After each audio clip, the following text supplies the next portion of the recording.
সবেমাত্র রোজগার করতে পারছে, বাড়ির অবস্থাও খুব ভালো নয়। ওখানে শুধু অগ্নিকাণ্ড হয়নি, ওর ফ্যামিলিতেও একটা বিরাট অগ্নিকাণ্ড ঘটে গেছে। 12টা 1টার সময় ফোন করেছে, জেঠিমা আমি বাড়ি যাচ্ছি, তোমাদেরকে নিয়ে মেলায় যাব।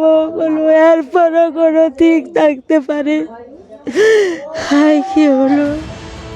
ধিকি ধিকি আগুনের আজ, বাতাসে পোড়া গন্ধ, ইতিউতি ছড়িয়ে পোড়া হাড়গোড়ের টুকরো, পকেট ফায়ার বোঝানোর মরিয়া চেষ্টা। আনন্দপুরের কাছে নাজিরাবাদের গোডাউনে আগুন লাগার পর কাটতে চলল দুদিন। মঙ্গলবার সকালেও দেখা গেল এই ছবি। কার্যত ধ্বংসস্তূপে পরিণত হয়েছে গোটা কারখানা চত্বর।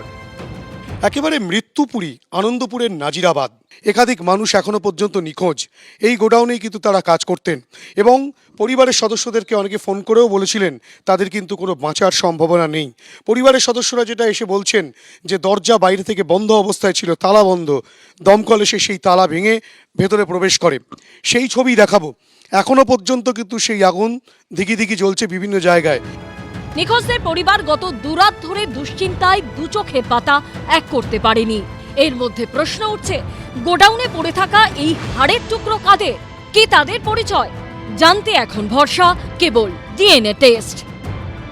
এখানে আমার নিজের দাদা ছিল, জেঠুর ছেলে, এবং আমার নিজের শালা ছিল। মোট 17 জন ছিল, 4 জন পালিয়ে যেতে পেরেছে কোনো রকমে, আর বাকি কেউ বেরোতে পারেনি। আমরা তো ডেড বডিও পাচ্ছি না।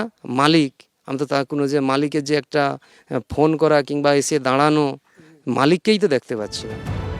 রবিবার রাত 3টে নাগাদ দাউ দাউ করে জ্বলতে শুরু করে নাজিরাবাদের এই দুই গুদাম।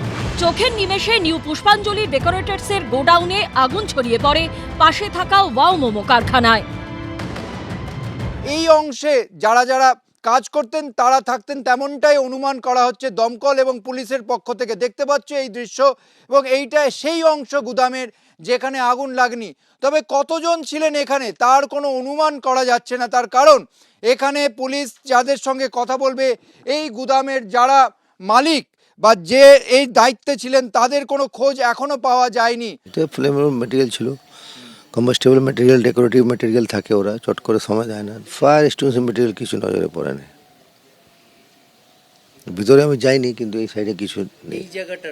না, এই জায়গায় কোনো না কোনো কিছু নেই ফায়ার এক্সটিংগুইশিং ম্যাটেরিয়াল। যদি ফায়ার সেফটি মেজার্স এক্সিট থাকলে বেটার হতো।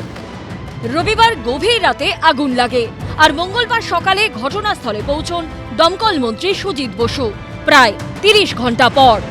এই জায়গাটা একটা যৌতুকগৃহের মতো। আমরা যা দেখলাম যে ফায়ারের প্রোটেকশনের জন্য যে সমস্ত জিনিস থাকা দরকার সেগুলো আমরা দেখিনি।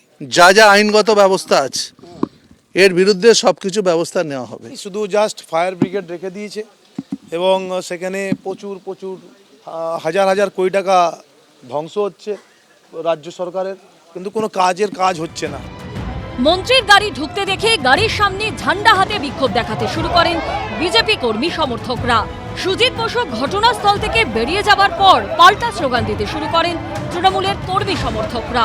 পরে বিক্ষোভ দেখায় কংগ্রেসও। হিন্দল দে, ঝিলম করঞ্জাই ও সন্দীপ সরকারের রিপোর্ট, এবিপি আনন্দ। এবিপি আনন্দ, এগিয়ে থাকে, এগিয়ে রাখে।